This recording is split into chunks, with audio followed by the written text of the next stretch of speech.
Imagine this. It's your very first day in a new hospital.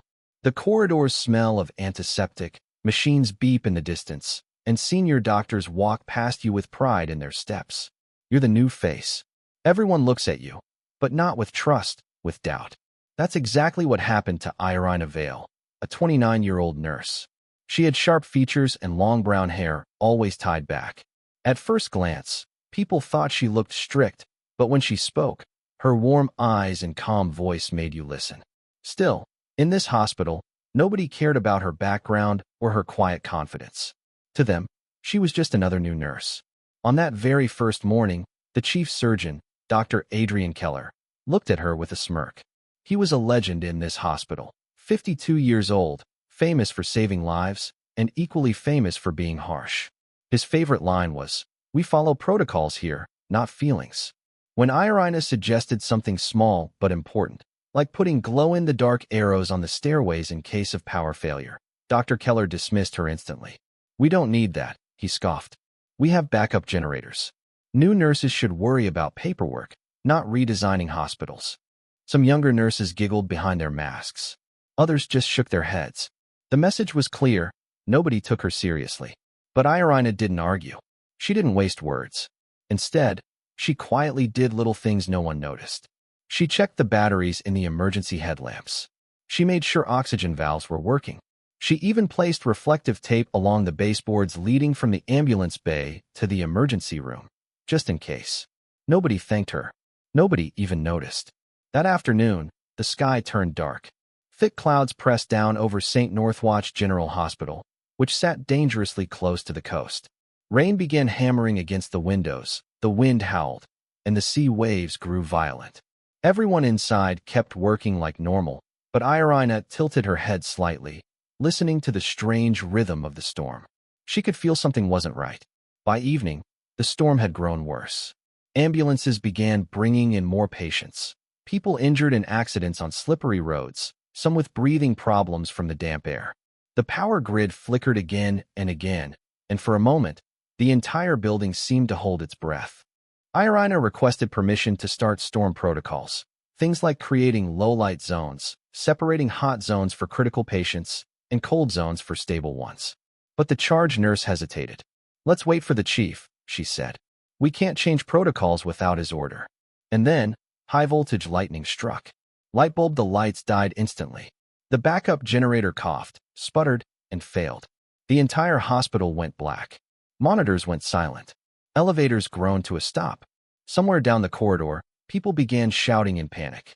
A volunteer screamed for help. The storm had knocked out everything. And in that suffocating darkness, the hospital turned into chaos. But not for Irena. She didn't freeze. She didn't panic.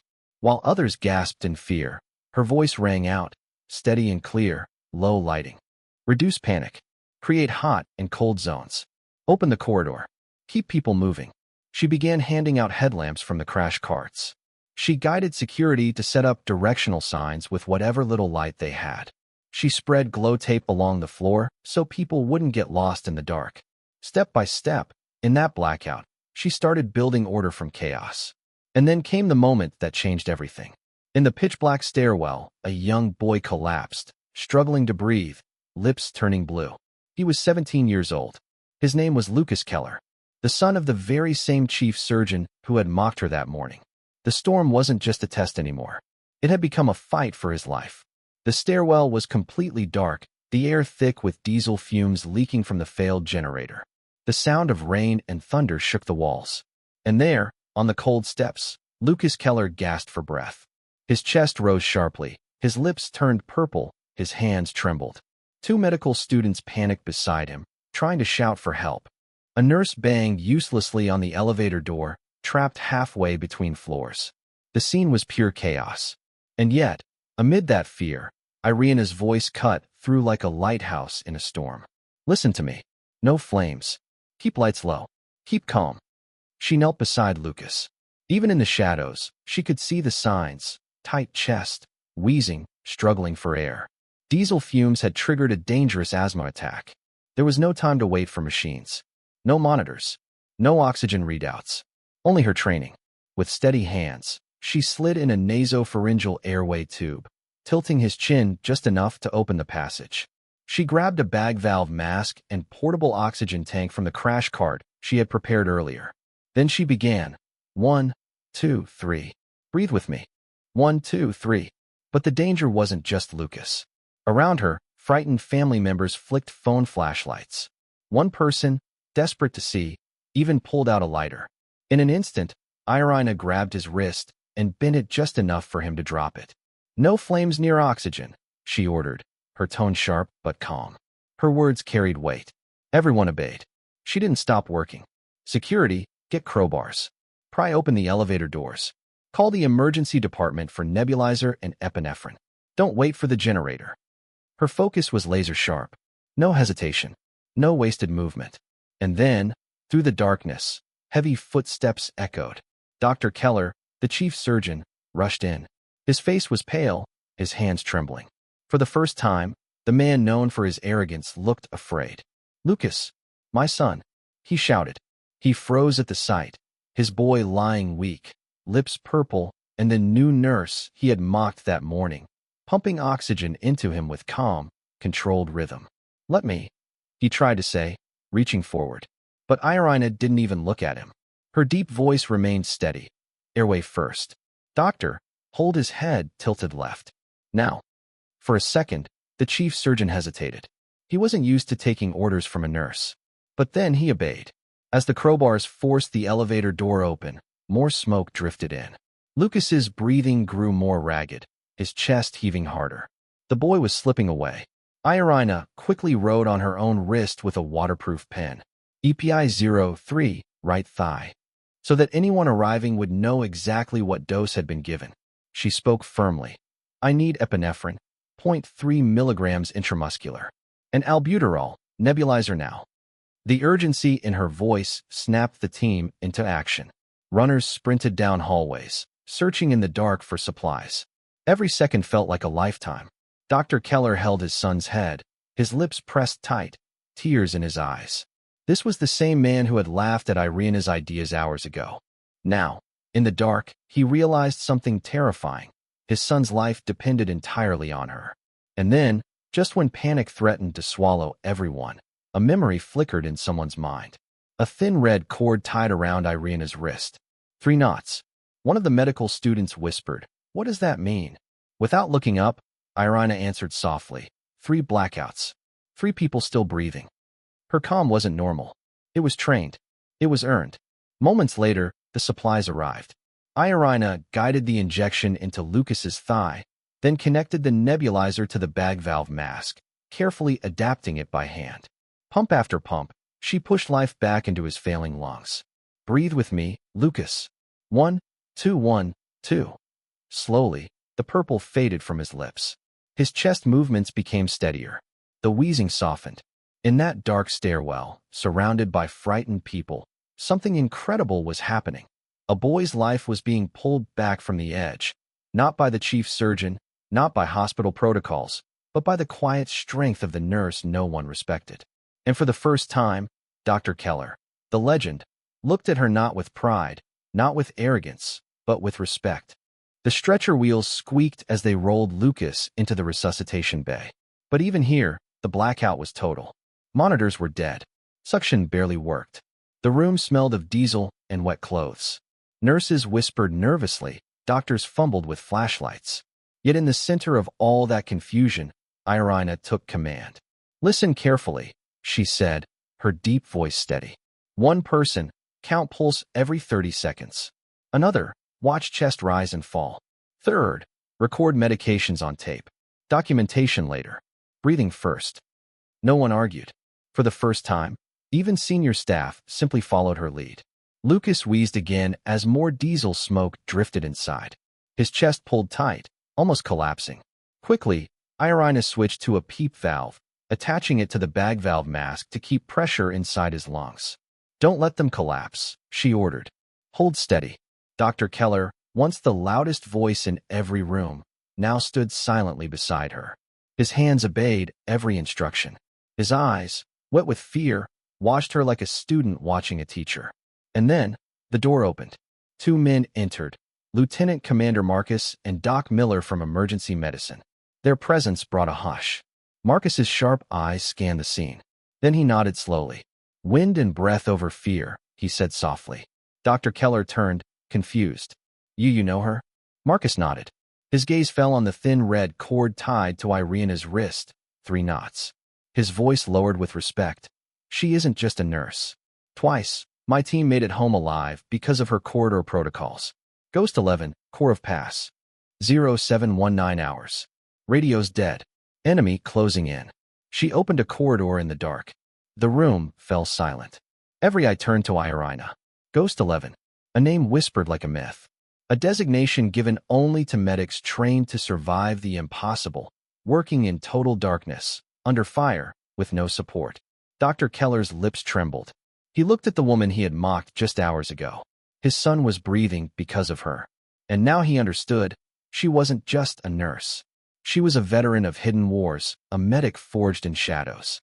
But Irena didn't bask in the attention. She shook her head, her voice calm. "The team saved him. I only kept the path open." Her words were simple, but they carried weight. Because in truth, she knew something most didn't. When the power dies, protocols go silent. Someone has to become the path. The auxiliary power flickered weakly.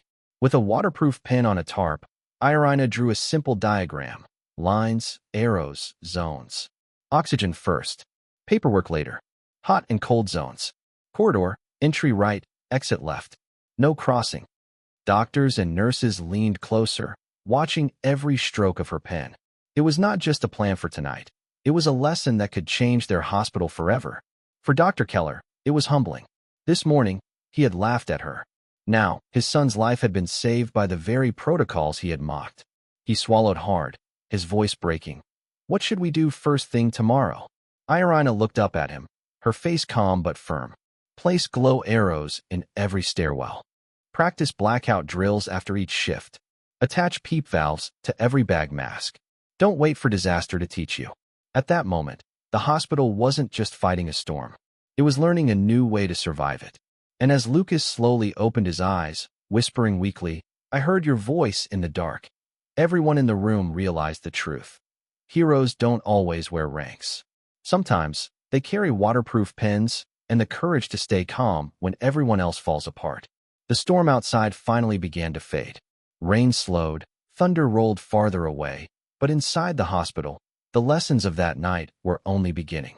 1 week later, small but powerful changes appeared at St. Northwatch General Hospital. In the ambulance bay, a sign was hung. Oxygen before paperwork. Hot and cold zones. Corridor protocol. Glow-in-the-dark arrows now lined every stairwell. Crash carts carried PEEP valves on every bag mask. "Breath over fear" was written under stair railings. Even in storage rooms, bold letters now reminded, "No flames." And at the end of each shift, nurses, security guards, and even doctors stayed behind for a short training. They called it the Blackout drill, 3 commands. The drill was simple: low lighting, control panic, keep calm thinking. Hot and cold zones, separate the critical from the stable. Corridor protocol, keep traffic moving in the right direction, no confusion. They practiced counting pulse by hand, reading chest rise without machines, writing notes with waterproof pens. For the first time, the hospital was preparing not only for normal days, but for the moments when everything goes wrong. At the back of those sessions often stood Dr. Keller himself. The same man who once dismissed new ideas now listened quietly, learning from the nurse who had saved his son. He even signed a new hospital policy. Blackout protocol equals 3 commands. The culture of the hospital began to change. Staff stopped rolling their eyes at suggestions. They started listening, because now they knew. Expertise doesn't always come from rank or years. Sometimes it comes from someone who has already walked through the darkness. Lucas, the chief surgeon's son, returned as a volunteer. On his desk, he placed a simple red cord with 3 knots and a note that read, 3 knots. Breathe. Look. Separate. It wasn't just a reminder of survival. It was a symbol of respect for the nurse who had carried him through the storm. And what about Irena? She didn't ask for recognition. She didn't want glory. She still arrived early every shift to quietly check equipment. She still carried waterproof pens in her pockets. She still placed reflective tape in corners where people might trip. She was the same as before, quiet, prepared, calm. But now, when she spoke, people listened. Because they had learned something unforgettable. When the lights go out, titles don't matter. Not chief, not nurse. What matters is breath, clarity, and someone who can guide the path. Irena didn't win arguments that night. She didn't fight with words. She simply opened the right corridor at the right moment. And that made all the difference. Her story holds a message for all of us. In our lives, we will all face blackout moments. Times when systems fail, when people in charge don't know what to do, when rules and protocols stop working. In those moments, the question isn't about rank or position. The question is, backhand index pointing right, do you have the calmness, the preparation, and the courage to help? Irena carried glow tape, waterproof pens, and years of practice. But more importantly, she carried a mindset: stay calm when others panic, and focus on what truly matters. So think about it. What do you carry in your metaphorical pocket? What skills or habits are you practicing that might matter when life suddenly goes dark? Because one day, when the lights fail in your world, literally or figuratively, someone will need to step forward. Someone will need to stay calm. Someone will need to keep the path clear. That night in the hospital, when panic swallowed everyone, Irena showed that being prepared, being calm, and being kind is more powerful than rank, pride, or fear. And maybe that's the lesson we all need to remember. Backhand index pointing right, the darkness doesn't care about your title, but it does care about whether you are ready. When protocols fail and chaos takes over, the strongest person in the room is not the one with the highest title, but the one who knows how to light the way in the dark.